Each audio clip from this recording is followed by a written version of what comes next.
preparing. So Amar, please go ahead. You taught the world, at least me and the entire world, on many, many things like fourth row pupilloplasties and glued IOLs and trocar. And there are so many little tricks that you come up every time I listen to you. So Amar, please go ahead. Thank you very much, Abhay. And I'd like to, first of all, thank Namrata and Abhay and all of you for inviting me for this lovely symposium here. So let's look at this particular case, which I thought I'll highlight. The cornea is absolutely white. I can't see behind, but there is something shining inside, which looks like an anterior chamber IOL. These are the problems of AC IOLs. In the beginning, they look nice, but you do not know when they can go bad. So anyway, the idea here is to first make those scleral flaps, as you've seen. I made my scleral tunnel because I have to obviously explant that IOL. You can see how bad that epithelium is. And once I've removed it, I'm seeing a little bit at least. I fixed my infusion cannula inside. If your flaps are not 180, please see that they become 180. And that's what you see. I'm making the correction. Now you can see the 22 gauge needle making the sclerotomy. One simple trick for those who are doing glued IOL, please make a small iridectomy in the area of the scleral flaps so that you can come more anterior and you'll have more amount of haptic externalized. In such complicated cases, I always check inside by doing a vitrectomy posteriorly, because I do not know whether the previous surgeon has dropped an IOL, a nucleus, or anything could be inside. But once I'm confirmed that everything is okay, I make my scleral tunnel incision, open it. Now the issue is, you notice this lens is that 4-loop lens, and these haptic lenses are a bit tricky because they get locked onto the iris. And you can see there, they are locked up already, and when removing, they can break.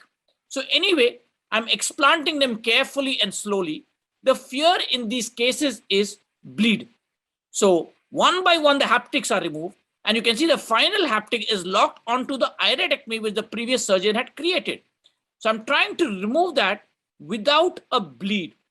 Once I do that, I'll be safe. But even with this, I still get a bleed.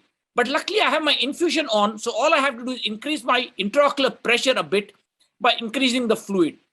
Do my vitrectomy. Now I need to move in for the glued IOL. Abhay has already explained it very well. So there's nothing much for me to do on that. Here you can see I already have a large incision, so I'm just using it like a non-foldable IOL. Now I do my handshake technique, catch the haptic. Always remember, catch now the tip of the haptic in the handshake technique, pull it out. Watch carefully the amount of haptic externalized. See the blue haptic, it's a lot. That means if you tuck this, notice carefully, there is no way this will dislodge. Also see the amount of distance of my haptic from my limbus. It's not much, it's about 1 millimeter only. So I make my Gabor-Chariot's pocket with a 26 gauge needle, tuck the haptics inside. Once my haptics are in, my next step will start. Now look at the next problem which I have. I'm always now moving in, when I'm doing my PDEX, I'm moving into the single pass 4th row pupillasty. Why? Because one, I have to make that pupil small. So what happens is my astigmatism gets neutralized. But bigger than that, my air remains in the AC. And finally, a closed angle will become an open angle. So now you see this, take a 9-0, 10-0 Prolene, whichever one you want, straight through cornea. Remember, you need a paracentesis only on one side, not on the other side. Go through clear cornea from the one side. The other side where you're going to pull it out, only you need a paracentesis. Many try to create paracentesis on both sides. It becomes more complicated to pass a Prolene needle through a paracentesis. But when you pass it through clear cornea, you're safe. Once you've pulled it out, just pull this loop out, pass it 4 times. And as I say, that is game, set, and match. So you can see, you don't need to do a 3-2-2 or anything. That's it. So here you can see, I'm just showing this once again. Pass through clear cornea, bring it out through the other side, through the paracentesis. Once that's done, I just bring this loop out. Watch the endoilluminator from outside, helps me see better. But you don't need an endoilluminator for doing the 4th row pupilloplasty. Once that's done, so what have we done? We have done an ACIOL explantation. We have done the vitrectomy. We have done the glued IOL. Now we have done the 4th row pupilloplasty. Now you can see my pupil is small. I'm comfortable because my air will remain in the AC. Now I take my cornea and we work this out with Harminder Dua. You can see the 30 gauge needle going through the sclera. This is a type 1 bubble. So where is the air? You have endothelium, you have Descemets, you have the pre-Descemets or the Dua's layer, then the air. Why am I not doing DMEX? Why am I not doing D6 and we do only PDEX? We do about 100 keratoplasties a month and we do only PDEX. Simple reason is in DSEC, you're taking 100 micron cornea or whatever it is. So 500 micron cornea will become 600. The endothelium has to pump more. DMEC, you're taking 15 and putting 15 inside, which is fantastic.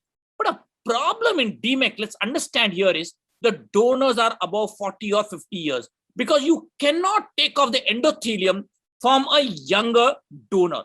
In PDEC, basic advantage, I use younger donors. We don't go above 40 at all. I always go younger. So that's one big advantage. The second big advantage is I can manipulate the graft, which I cannot do in DMEC because that's like a Rex, it'll just tear.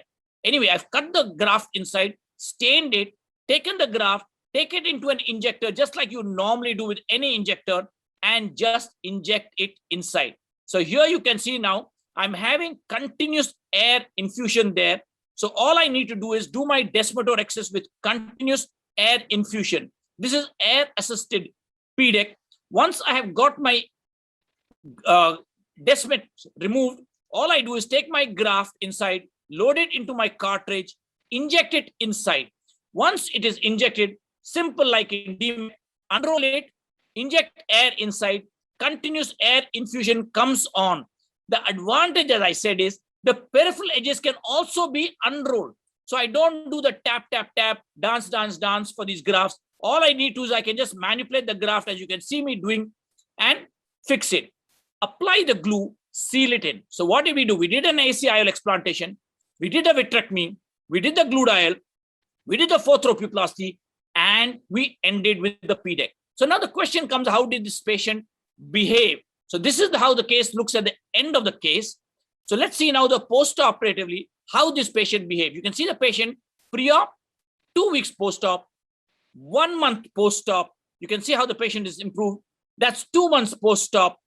And you can see finally the 3 months post-op is 2020.